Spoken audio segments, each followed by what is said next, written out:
todos e a paz esteja com todos nós nesses momentos. O tema é esse: tudo que você faz com amor salva vidas. Como foi dito aqui durante a leitura do Evangelho, parece que o mundo está ficando cada vez pior, a coisa está ficando feia, né? Violência, fora os fenômenos naturais aí que estão acontecendo.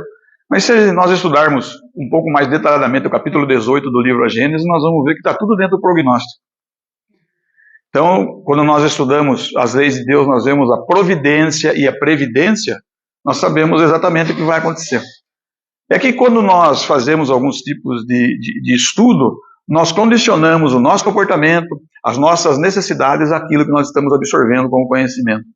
E esquecemos, muitas vezes, de fazer com que esse estudo seja contextualizado, que a gente escuta, e vamos alimentando a nossa própria opinião, as nossas próprias condições a respeito disso. E em relação ao amor, o amor ainda é muito mal baratado. No atual estágio evolutivo nosso, espiritual aqui do planeta Terra, nós podemos nos considerar espíritos numa hierarquia mediana de evolução. Lógico que tem gente que acha que é o super evoluído, né? Cada um, a autoestima é legal, né? Desde que ela não me engane. Desde que ela não me engane, a autoestima é legal. Mas nós estamos aí numa condição de evolução mediana. E não tem ninguém lá tão muito mais evoluído, ou nem outro tão menos evoluído. Eu tinha comentado uma vez aqui, nós vamos fazer lá na Sociedade de Centro Espírita Allan Kardec, seminário espírita, conscientização, a naturalidade da morte e a nossa relação com essa lei. A primeira palestra que vai fazer a nossa companheira Mariângela Moron, entendendo e falando sobre a morte, valoriza mais a vida. E a segunda palestra que eu vou fazer, a única certeza da vida é a vida. Porque se o espírita pensa que a morte existe, não dá para ser espírita, né? A única certeza da vida é a vida. Isso vai acontecer dia 20 de julho, das 14h30 às 18h, e há necessidade de inscrições. Porém, eu já aviso que está quase estourando já. O pessoal deve ter mais 20 ou 25 vagas lá. O pessoal se interessa muito por isso. A humanidade está precisando de informações sobre o fator desencarne. Nós, espíritas, temos obrigação de falar sobre isso. Às vezes nós não gostamos de falar sobre a morte, não queremos entender, mas eu pesquiso bastante sobre isso já faz um bom tempo. Eu já fiz seminário disso aí há mais de 10 anos atrás. Então, como diz a doutora Elizabeth Kübler-Ross, no livro dela, ela diz: a morte não existe. Então, ela tem vários livros, ela que fundamentou as 5 fases do luto, toda aquela coisa, e ela não é religiosa, ela é cientista. Então ela já trabalhou com mais de 20 mil moribundos. Tem experiência na relação aí. Vamos lá, vamos ver se... Eu estou com preguiça de falar hoje.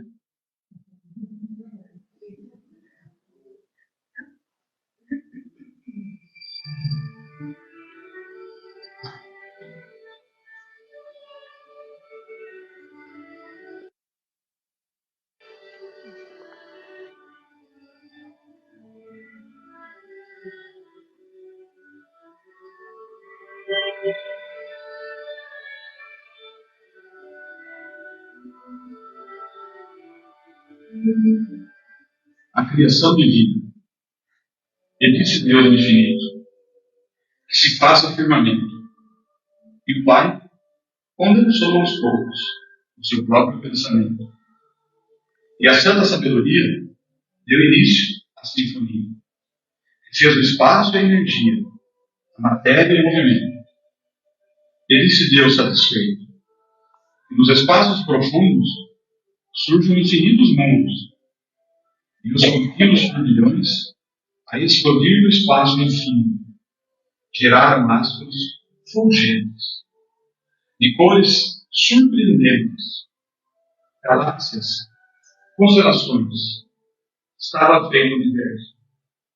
Condensação da vontade, infinito, eterno e puro, como é a divindade. E nele estava presente o princípio inteligente, e a vida, em fase latente, esperava a atividade. E esse princípio ativo, com o fluido universal, gera o simples vegetal, e a vida acorda nos mundos.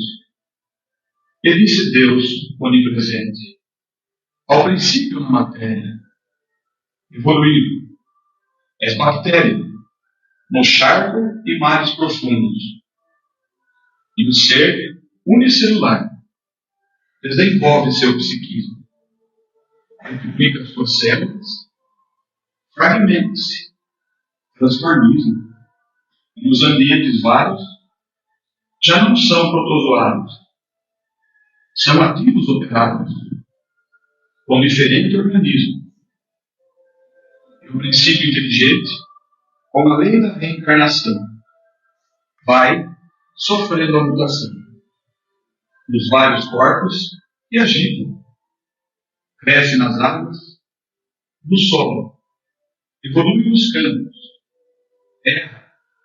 é animal na guerra, sofre, geme, chora e grita. E chega o grande momento, vai espantar-se a criação. Deus proclama em nome dos mundos: agora, a humanização e a santa lei paterna, que o universo governa, gera o homem da caverna. Ilumina-se a razão. Humanidades se espalham nos mundos já de granito. Marcha o homem por infinito. Como quer o Criador? Desenvolve o raciocínio, adquire conhecimento, fez a terra, o raio, o vento, a neve, o mar, o calor. Mas a criação não para. Vão nascer os novos mundos. Rubros sóis geram planetas, pequenos, grandes, rotundos. E a Terra, que é um estilhaço, surge e dança no espaço, já trazendo no regaço da vida os germes fecundos. E com a lei da evolução, ganha um novo o ser humano, desde logo, soberano, da planície, rios, serra. Vai passando o fio do tempo, e o homem já milenar, ainda bruto e a guerra, lava em sangue toda a terra. Povo escravo não tem pausa no trabalho à luz do archote. E monumentos, impérios, são erguidos como chicote. Cresce a cultura imortal, mas pouco avança a moral. E da lei, o pedestal é a força, a cruz, o garrote. Mas diz Deus onisciente a um dos seus assessores: ouço da terra clamores, geme meu povo na cruz. Desce, Cristo, ao escuro mundo e prega a fraternidade, a verdade e a caridade. E inunda a terra de luz. E a luz espancou as trevas. Para o homem, não peque, depois reencarna Kardec. E o globo vê nova luz. E o gigante, com a ciência, descobre e analisa o espírito, interpreta o perispírito e complementa Jesus. Todas as leis então ocultas são dadas à humanidade. Dissolvem-se antigos dogmas à luz da mediunidade. E o homem que vive aflito, na matéria circunscrita, hoje fala como o infinito. Tem na mão toda a verdade. O universo é pensamento, condensado, é vibração, mas o espírito já puro foge à humana concepção, vira o átomo e a energia. De Deus, a sabedoria, o amor que Ele irradia, e tem do Pai a visão. Por isso, ó homens da terra, piedade com os ateus, como teve Jesus Cristo, como os antigos fariseus, sede bons, tende humildade, praticai a caridade, e aqui, na imortalidade, vereis a face de Deus.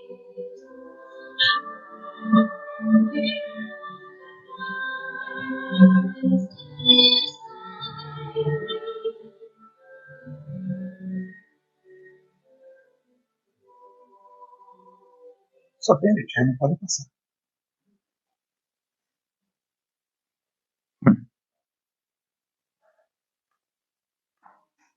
Ops. Vamos lá? Posso mudar aqui agora? Acho que dá. Acho que sim. Aí deu, beleza. Esse texto aí, há vários e vários anos nós fomos fazer uma atividade na cidade de Mairinque, e lá nós temos dois companheiros do movimento espírita lá, que fazem declamações. E tem o nosso amigo lá, o senhor Wilson, ele declama esse texto aí, sem ler nada, ele faz a declamação. Então, daí eu resolvi fazer desse jeito, porque eu não consigo guardar tudo isso aí. Então eu falei, vou gravar. Um dia eu fui na rádio fazer um programa o programa Revelação, o programa da Gênesis, levei o texto e fiz a gravação na rádio. É um texto absolutamente maravilhoso, né? Se a gente analisar e estudar com detalhes, né? Porque o mundo não está feio, o mundo está ficando de um jeito que vai melhorar. Aí nós é que vamos fazer com que o nosso mundo melhore ou não. Então a gente fala muito de autoestima, de alegria de viver. Na semana passada eu fui lá numa instituição fazer uma palestra, que não era espírita, mas fui falar sobre autoestima e alegria de viver. Nós, no meio espírita, nós estamos mal acostumados. Nós temos boas palestras, bons temas, algo muito bem desenvolvido. Quando nós vamos em instituições aí que trabalham com filantropia, né, as pessoas são mais altruístas, aqueles que lá frequentam, às vezes têm uma condição de sofrimento pior do que a nossa. É complicado você falar sobre autoestima, alegria de viver, falar sobre aquilo que a doutrina traz. E nós, às vezes, não nos apercebemos disso, porque eu costumo dizer que o espírito está mal acostumado. Ele tem qualidade de conhecimento. O conhecimento que nós temos tem muita qualidade. O universo incomensurável nos rodeia por todas as partes, ostentando, para além dos céus, riquezas desconhecidas, pondo em ação forças inapreciáveis, desenvolvendo modos de existência inconcebíveis para nós, e propagando ao infinito o esplendor e a vida. A Gênesis, capítulo 6, Allan Kardec, Galileu, Flammarion. Eu fiz questão de colocar aqui, porque o capítulo 6 da Gênesis, que é uranografia geral, ele foi trazido por Galileu, o espírito Galileu, através da psicografia de Camille Flammarion. Então, o capítulo 6 inteiro foi trazido por Galileu. É o mesmo Galileu Galilei que nós estudamos na ciência aí. Ele trouxe através de psicografia. E lá nesse texto, embora seja alguma coisa que traga bastante conotação científica, é muito interessante ver Galileu falar sobre a interdependência, né? A interdependência universal. No microcosmos há uma interdependência, no macrocosmos há uma interdependência. E nós, seres humanos, muitas vezes nos esquecemos disso. Nós achamos que não devemos viver dentro da lei da interdependência. Isso vai fazer com que nós possamos desenvolver na nossa vida arregimentações de construções que o universo conspirando a qualquer preço, nós vamos descobrir essa questão da interdependência. Assim como no mesmo capítulo, Galileu vem dizer que as moléculas só se unem se hidrogênio e oxigênio não tiverem afinidade, nós não teríamos água no planeta. Isso faz com que a gente comece a entender o porquê de entender a tal da caridade. Tem muita gente que acha que caridade é só ser bonzinho. O cara é bonzinho, a dona fulana é muito boazinha, ela faz a caridade. A caridade é uma arregimentação da lei da interdependência. Como é que eu vou estar bem se o meu próximo não está bem? Na evolução que nós temos aqui, isso ainda acontece. Eu consigo estar mais ou menos com o meu próximo não estando tão bem. Mas daqui a um tempo, eu lembro que há 20 e tantos anos atrás, aí no Clube do Livro Espírita que nós tínhamos em Sorocaba, veio um livro num dos meses lá, o título do livro era A Mãe que Desistiu do Céu. Por que a mãe vai desistir do céu? Só pode ser por causa do filho, né? Ela tem uma evolução que ela pode ir para um lugar legal depois que ela desencarna, não é isso? Vai para um resort espiritual, né? Ela pode tirar suas férias. E o filho no meio do tormento? Não dá. Não tem como ser assim. E nós temos impregnações de outras filosofias, de nosso passado, principalmente relacionado à vida e à morte, que são absolutamente funestos para nós. Mesmo no meio espírita, as pessoas falam, às vezes, da morte do corpo como se fosse uma desgraceira danada. E Kardec faz uma ressalva no livro O Céu e o Inferno, que nós precisamos falar, estudar, discutir a morte, mas precisamos usar um pouco a razão, porque se a gente for estudar do jeito que a doutrina espírita nos mostra o fenômeno morte do corpo físico, passa a ser interessante desencarnar. Né? Se eu tiver a cabeça meio fraca, eu falo, vou acelerar esse processo aí. Está parecendo que é gostoso esse troço aí. Então Kardec fala que nós temos que tomar cuidado para onde nós vamos falar, como nós vamos falar, para que não incentivemos, por exemplo, o suicídio. Agora, nesse fenômeno que nós estamos falando aqui agora, e nós vimos no texto da psicografia de Rizzini, ele falando sobre amor. O amor para nós ainda, nós não sabemos. O que é amor? É amor. A gente só sabe explicar que é amor. Então um vai falar, amor é dedicação, amor é aquilo. Nós vamos dar um monte de substantivo para o amor e não vamos conseguir explicar o amor. Dizem alguns espíritos mais voltados para conotação científica, tudo que se modifica, se transforma no universo é regido por 4 forças básicas. Força nuclear forte, força nuclear fraca, força eletromagnética e força gravitacional. E os espíritos puros vão trazendo as mensagens, repassando para outros espíritos. Eles dizem que existe uma força que sozinha é capaz de suplantar as outras 4. Se aquelas 4 são responsáveis por tudo que se modifica, se transforma, tem uma que suplanta as 4, eles nos dizem que é a força do amor. A força do amor suplanta todas as outras. Nós sabemos, através de estudos detalhados e aprofundados na doutrina espírita, que a energia nuclear forte, ela é responsável para fazer com que eu, espírito, atraia para mim, quando chego no planeta Terra, as partículas da atmosfera formando o meu perispírito. Ou seja, eu atraio para mim os fluidos necessários à minha condição evolutiva. Se eu for um espírito mais evoluído, eu vou extrair da atmosfera os fluidos mais puros. Porque aqui, na nossa atmosfera do planeta Terra, tem fluido puro? Tem. Está contaminado? Talvez. Mas se eu tivesse uma evolução muito legal, eu extraio o puro. Assim como, se eu for um espírito não tão evoluído, eu vou criar, eu vou construir para mim um perispírito do fluido mais denso, do fluido menos puro. E esse puro de pureza é a mesma pureza da química. Ou seja, livre de. A pureza é livre de. A força nuclear forte, então, faz com que eu, espírito, me condicione e tenha um perispírito aqui na Terra. É assim que funciona. Quando eu for embora da Terra, eu devolvo o perispírito. Quando eu for embora da Terra, não quando o corpo morre. Quando eu, espírito, fizer a transmigração, né? Eu vou embora do planeta Terra, eu devolvo o perispírito. Ele fica aí na atmosfera. Chegando em outro mundo, eu chego lá com um novo perispírito, de acordo com as minhas condições. Então a pergunta que as pessoas falam, poxa, um espírito como Jesus. Então quando ele chegou aqui, ele extraiu da atmosfera as partículas puras do fluido cosmo universal daqui, para formar o seu perispírito? Sim, as partículas mais puras. A força nuclear fraca é responsável para fazer com que o perispírito, o espírito e o perispírito, estejam ligados ao corpo físico. Então o que liga, o que faz a coesão do corpo físico junto ao perispírito e ao espírito é a força nuclear fraca.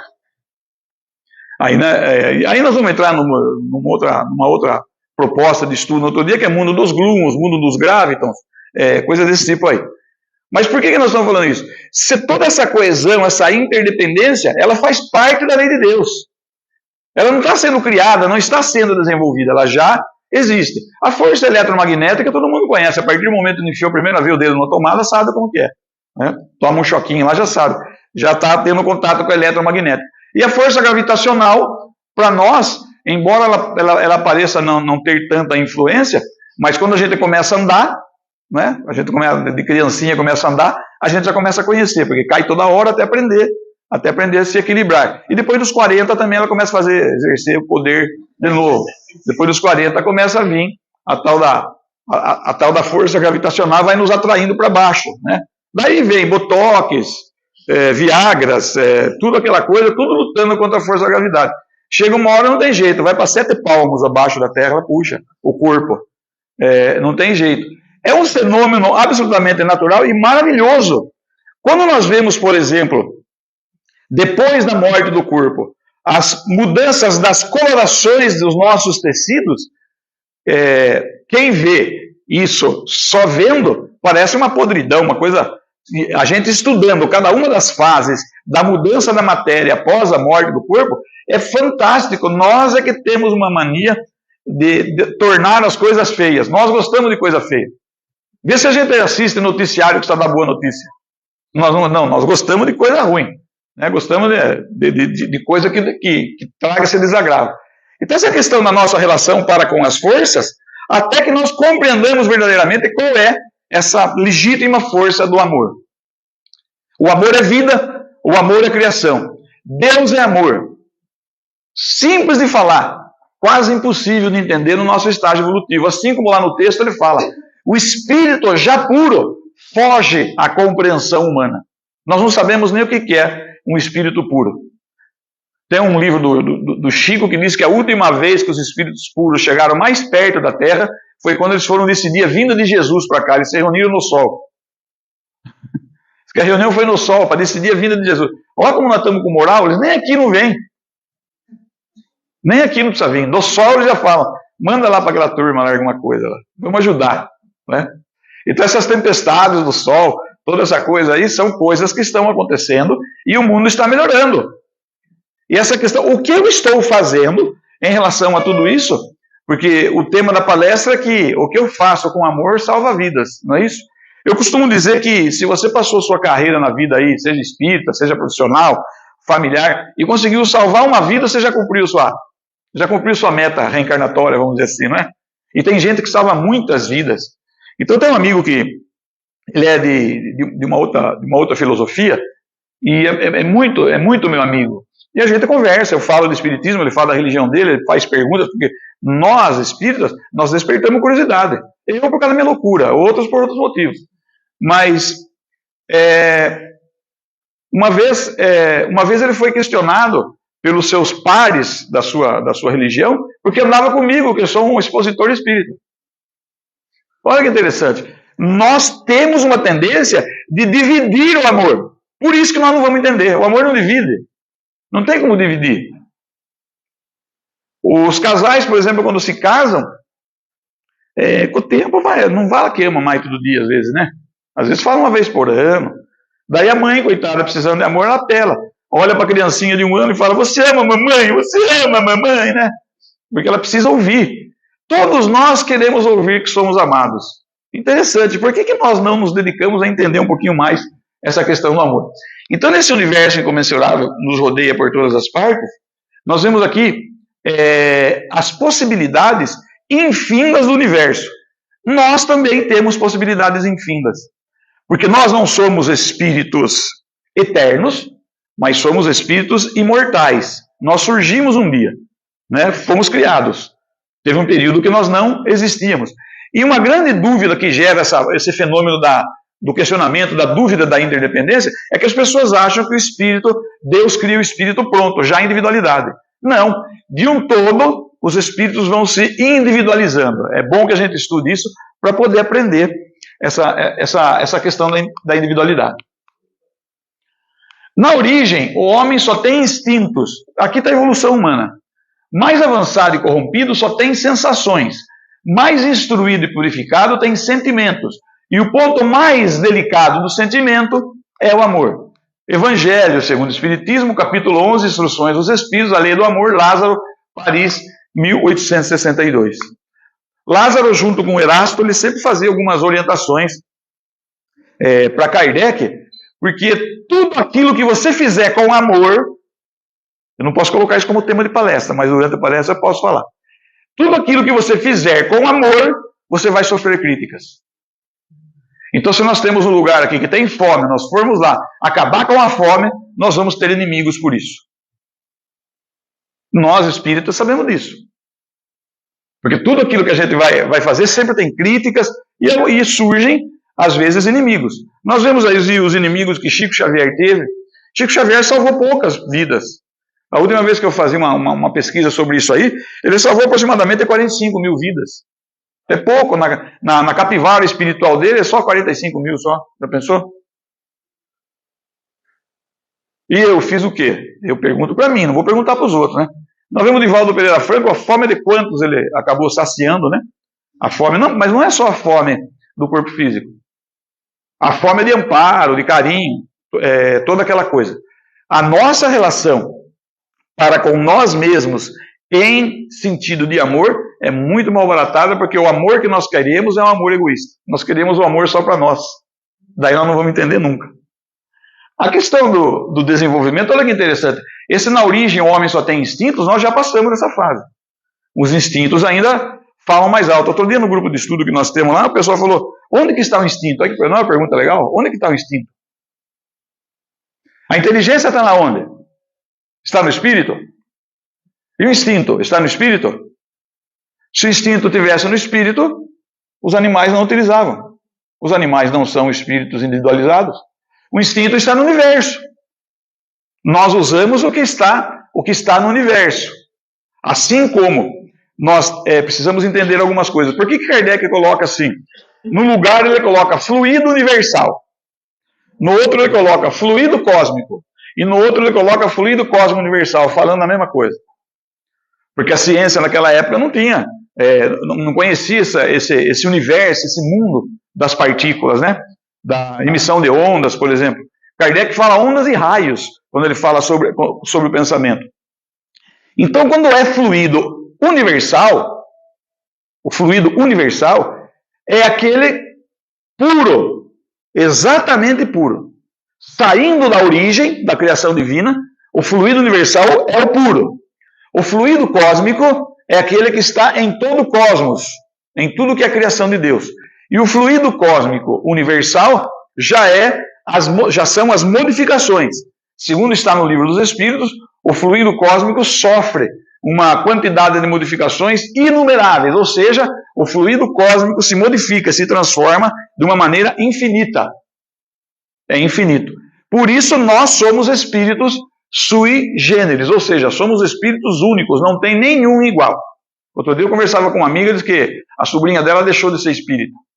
Deixou de ser espírita porque foi numa palestra minha e eu falei que não existe alma gêmea. E ela falou que é mentira, porque o namorado dela é alma gêmea. Geralmente esse tipo de alma gêmea no futuro se transforma em algema. Né? Ela não sabe, ela é novinha, ela não sabe. Mas porque nós somos individualizados. Nós vamos nos individualizando. Não olvidei jamais que o espírito, qualquer que seja o seu grau de adiantamento, sua situação como reencarnado ou na erraticidade, está sempre colocado entre um superior que o guia e aperfeiçoa, e um inferior, perante o qual tem deveres iguais a cumprir. Sede, portanto, caridosos. O Livro dos Espíritos, questão 888A, São Vicente de Paulo. Sede, portanto, caridosos. Novamente, por que a caridade? Eu não faço caridade porque eu quero ser bonzinho. Eu faço caridade porque é um fenômeno atrativo de reciprocidade dessa famosa ou famigerada lei, que é a lei de interdependência. Quando eu descobrir que eu deixei de fazer determinadas ações de caridade e eu recebi caridade de outros que eu nem percebi, aí o que eu vou fazer? Eu vou lutar para reencarnar e ser caridoso. E qual é a verdadeira caridade que está no Livro dos Espíritos? Benevolência, indulgência e perdão das ofensas. Benevolência para com quem necessita, indulgência para com todos e perdão das ofensas. Eu costumo dizer que o texto da indulgência e homens de bem eu queria pôr no painel do meu carro, assim, bem grandão para mim, todo dia. Indulgência e homem de bem. para ver se, ao passar de 40, 50 anos, eu consigo melhorar um pouco, né? Porque quando nós vemos o texto da indulgência é algo absolutamente fantástico. E essa questão de estar reencarnado, sempre haverá alguém para me auxiliar e sempre haverá alguém que necessita do meu auxílio. Nós não vamos esquecer disso nunca, é a hierarquia dos espíritos. Eu sei que todo mundo aqui sabe de cor, né? Aquela questão da hierarquia: impuros, levianos, pseudo-sábios, neutros, batedores, benevolentes, sábios de sabedoria, superiores e puros. Está lá no livro dos Espíritos. E entre elas uma infinidade de subgrupos para a gente poder colaborar e atuar. Então, se alguém falar, eu quase não tenho oportunidade de fazer caridade. Tem gente que fala que não tem oportunidade. Será que não tem? Por isso nós falamos, o que você faz com amor, você salva vidas. Na minha profissão, se eu trabalhar com amor, eu salvo vidas. Na minha casa, se eu fizer alguma coisa com amor, eu salvo vidas. Esse salvar vidas não é só salvar essa vida do corpo. É salvar as inter-relações pessoais através do fenômeno amor. Por isso, aquele texto, aquele conhecimento atribuído a Confúcio, não se comprova que seja dele, né? Que a palavra orienta e o exemplo arrasta. É atribuído a Confúcio. Eu conheço várias pessoas que são exemplos sem desejarem ser exemplos, em termos de caridade, nessa associação de interdependência e de salvar vidas. Quando eu estudo a doutrina espírita, por exemplo, e estudo o Evangelho, eu acendo em mim uma luz que eu não percebo. Mas a necessidade percebe. Aquele que tem necessidade percebe. E em percebendo vai buscar auxílio. Então, por exemplo, médium, aquele que é médium de trabalho mediúnico, ele vai ser procurado, ele vai ser pesquisado. Olha, eu estou com um problema, o que você acha? Pode me ajudar? Por que ele faz isso? Porque sendo ele médium ostensivo e pesquisando um pouquinho o Evangelho, ele acende a luz. E a necessidade enxerga a luz. Eu conheço uma casa espírita que eu comecei a trabalhar aqui em Sorocaba. Tinha um espírito lá, o pessoal chamava de Maria. Tinha uns que chamavam de Irmã Maria, outros chamavam Maria. E ela dizia assim, que as reuniões que nós fazemos, onde tem amor, onde tem prece, ao longe a necessidade enxerga e vai correr atrás do benefício que ela precisa. Isso é papel nosso. Não é papel dos desencarnados. Mas eles só enxergam por... Não. É papel nosso. Eu não consigo, 24 horas por dia, manter-me numa condição vibratória extremamente evoluída. Mas, de vez em quando, eu preciso fazer. Eu já falei aqui várias vezes de um cálculo básico da gente fazer, porque às vezes as pessoas falam, poxa, a minha vida tem hora que não está boa, tem hora que está acontecendo isso, tem hora que está assim, tem hora que está assado. Existem situações que nós precisamos só contabilizar. Uma semana tem 10.080 minutos. Uma atividade espiritual começa aqui, 90 minutos, mais ou menos. Né? Eu venho, tem 1h30. Raros são aqueles que fazem isso 3 vezes por semana. Se fizessem 3 vezes por semana, estaria perfazendo 90 minutos. Não é isso? 270 minutos. Ou seja, menos de 3% do meu tempo para a minha espiritualização. Por isso que às vezes é difícil resolver um problema. Mas como que cada casa que faz o evangelho no lar é um ponto de luz na terra de auxílio do plano espiritual para a gente, né? Sem dúvida. É a nossa parte, né? Essa é a lei da interdependência. Se você está melhor do que eu, inconscientemente eu percebo que eu preciso